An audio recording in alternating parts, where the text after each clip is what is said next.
사랑과 마음 상담센터에서 보내드리는 이른 아침 햇살 받기 프로그램입니다. 이 시간 하나님의 말씀을 통해 마음 치료가 이루어져 믿음의 안위함을 누리시는 시간 되시길 바랍니다.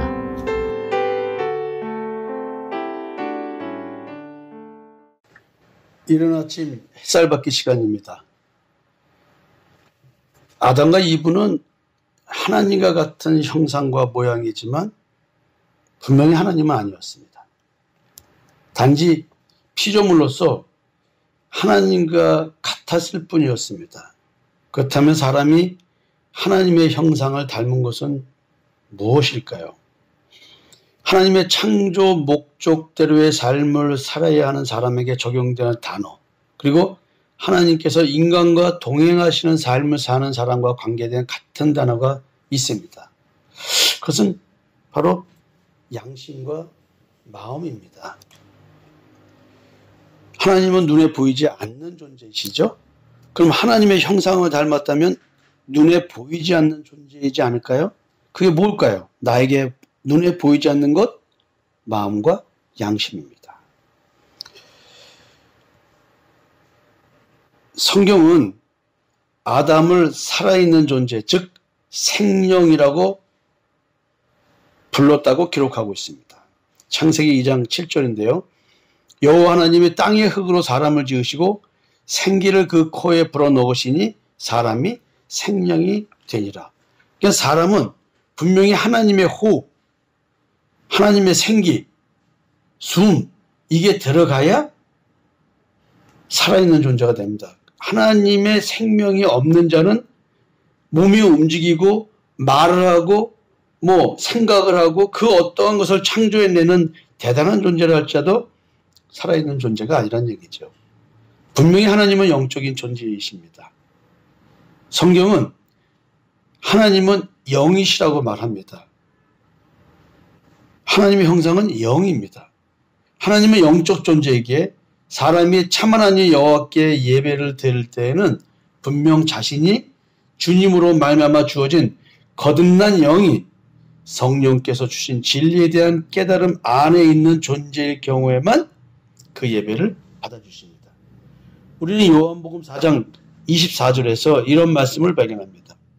하나님은 영이시니 예배하는 자가 영과 진리로 예배할지니라. 우리는 참마음과 온전한 믿음으로 하나님께 나아가자라는 얘기를 듣습니다. 참마음과 온전한 믿음, 뭐와 연계된 얘기일까요? 사람은 육체를 가진 존재인데 어떻게 하나님의 형상으로 지음받았다고 할 수 있을까?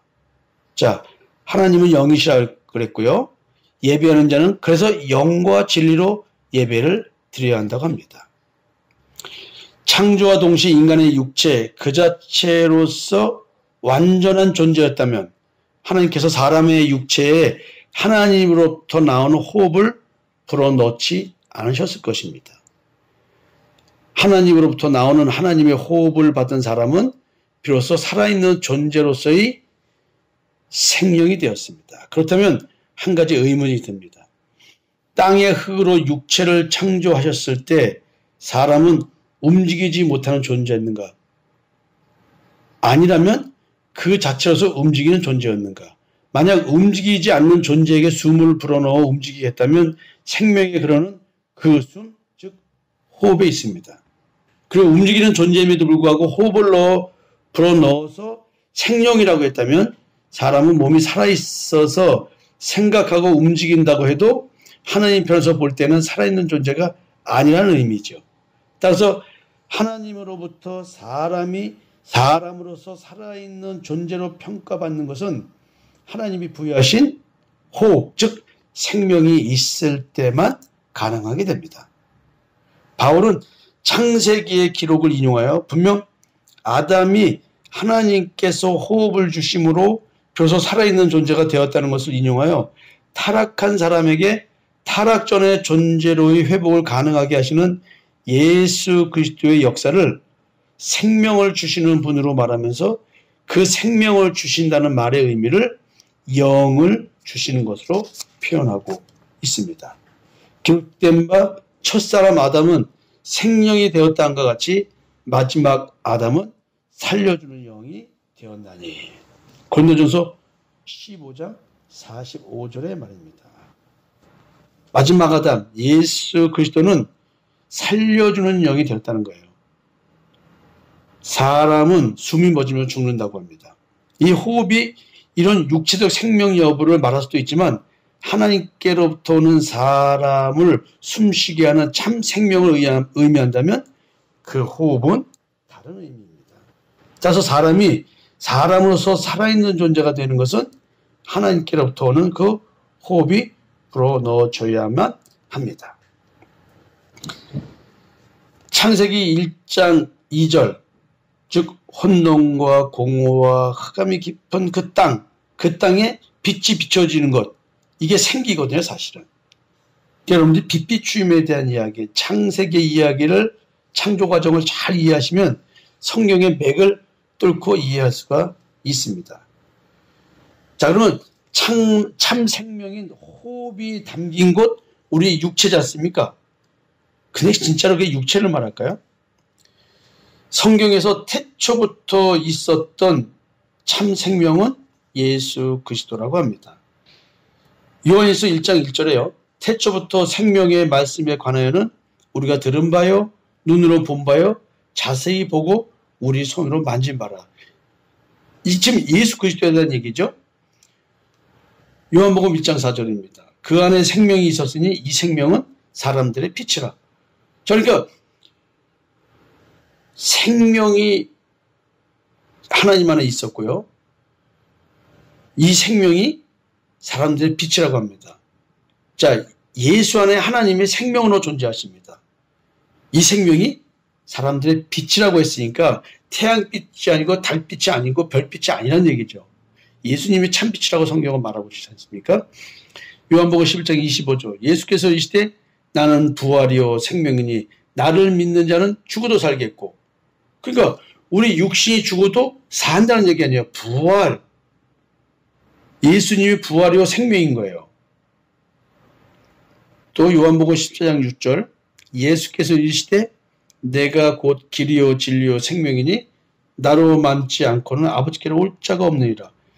사실은 우리가 하나님이 호흡을 불어 넣어줘서 비로소 살아있는 존재가 됐다는 얘기는 하나님께서 아버지 자신을 우리에게 주는 개념을 말하죠.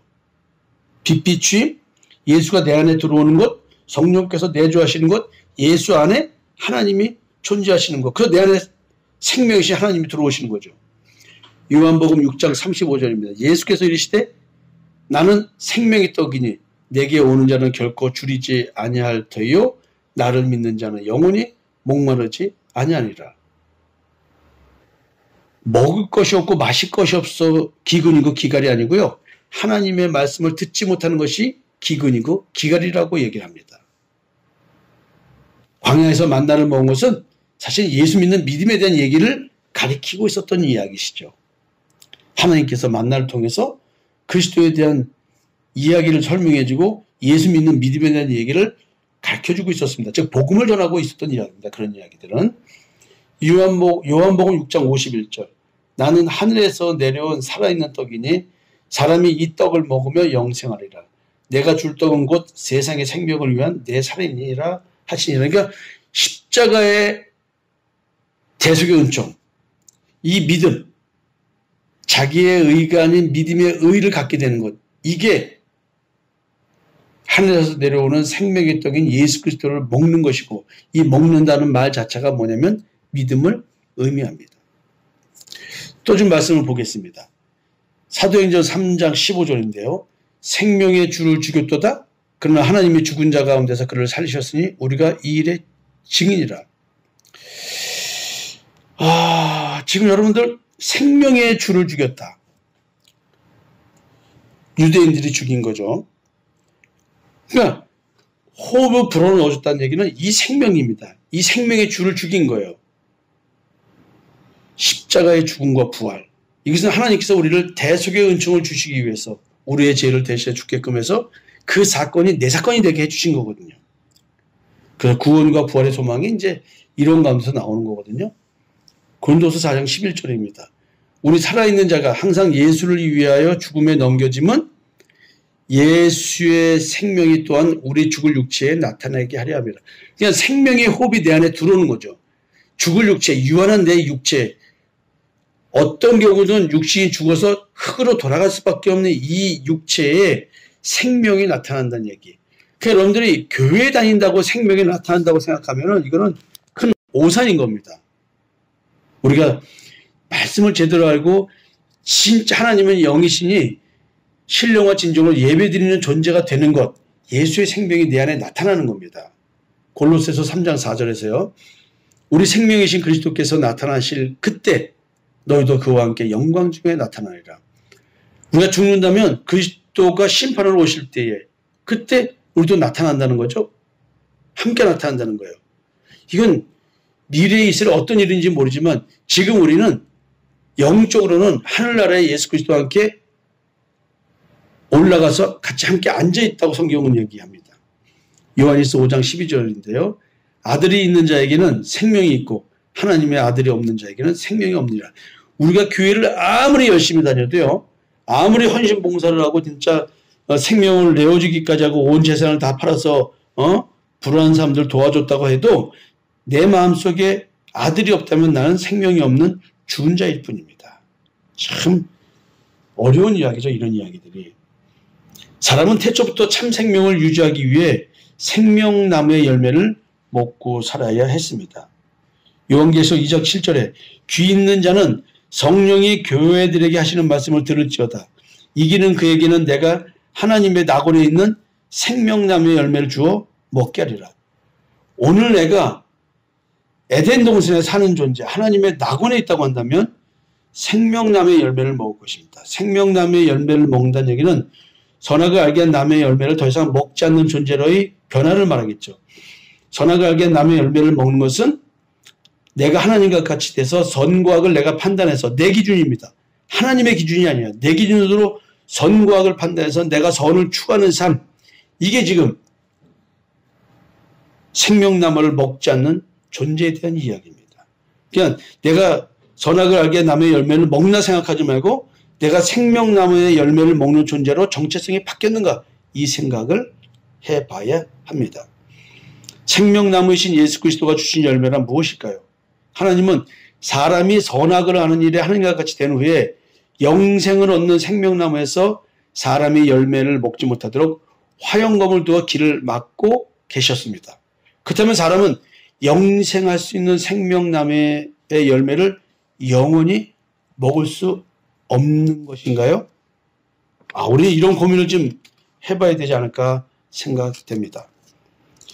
타락한 사람이 구원받은 자로서 창조 목적들의 삶을 살려면 그리스도 예수의 마음을 품어야 합니다. 빌립보서 2장 5절에 너희 안에 이 마음을 품으라 곧 그리스도 예수의 마음이니 지금 내 마음속에 품겨져 있는 그 마음이 나의 옛사람의 마음입니까? 탐심과 정욕에 배워져서 나는 나를 우상으로 섬기면서 내 원하는 것을 이루고 살아가는 삶을 살고 있는 사람? 그 마음이 예수의 마음일까요? 내 마음에는 하나님이 두신 소원, 그 소원을 이루고 살아가는 그 꿈이 있는 자만이 그리스도 예수의 마음을 품는 자입니다. 내 마음이 두신 하나님의 소원이 무엇일까요? 오직 그리스도를 바라보는 것입니다. 우리의 소망이신 그리스도를 바라보는 것입니다. 이것은 자기 존재에 대한 문제를 깨닫지 못한 자는 이런 말 자체를 이해할 수밖에 없습니다. 그저 내가 겉보기에 착하고 바르게 살아가는 말과 행동을 하고 뭔가 다른 사람을 사랑하는 듯한 느낌을 가지면 내가 그리스도 예수의 마음을 품었다고 생각하는데 그런 게 아닙니다. 이거는 정체성의 변화인 것입니다. 참마음과 온전한 믿음, 이 말의 실체가 무엇인지를 알아야 됩니다. 우리는 성령의 인도함을 받고 살아야 됩니다. 생명나무는 예수 그리스도를 의미합니다. 성령께서는 예수 그리스도의 승천후에 오신 예수님 대신 오신 그 보혜사, 그 성령이 이 보혜사이시죠. 예수님 대신 오신 분이십니다. 영원히 구원받는 자와 함께 하시는 분, 그분이 누굽니까? 그것이 바로 뭐냐면 성령님이십니다. 요한복음 14장 16절 내가 아버지께 구하겠으니 그가 또 다른 보혜사를 너에게 주사 영원토록 너희와 함께 있게 하리니. 자, 성령이 나와 함께 계시는 것, 영원히 함께 계신답니다. 예수님이 나와 함께 임마누엘 하고 계시죠? 영원히 함께 하십니다. 하나님이 나와 영원히 함께 계시죠? 예수 안에 생명으로 계시니까요. 보혜사로서 진리의 성령은 주님이 누구신지 각 개인에게 증언하시고 주님의 말씀을 생각나게 가르쳐 주십니다.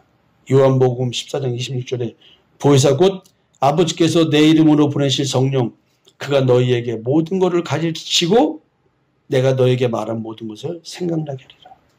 그럼 이 시대에도 우리는 성령 받고 그 성령께서 주님 대신 성령을 보내주셨어요. 내 마음속에.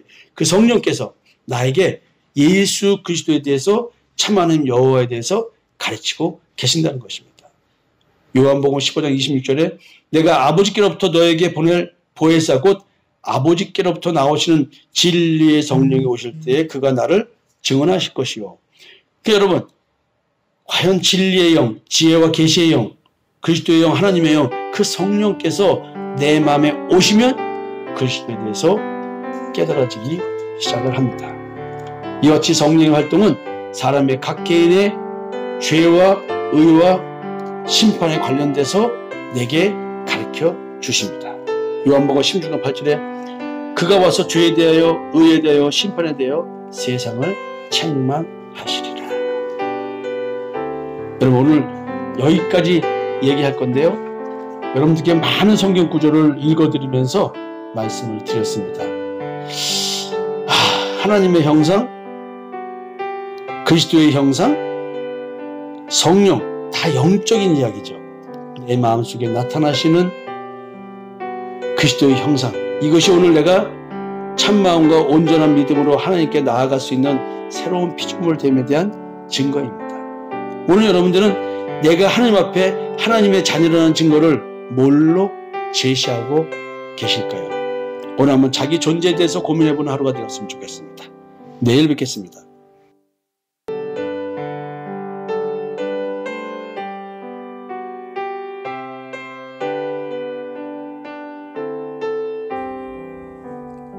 지금까지 사랑과 마음 상담센터에서 보내드리는 이른 아침 햇살 받기 시간이었습니다. 오늘도 하나님의 사랑을 경험하며 자기 성찰이 이루어지는 하루가 되시기를 기도합니다.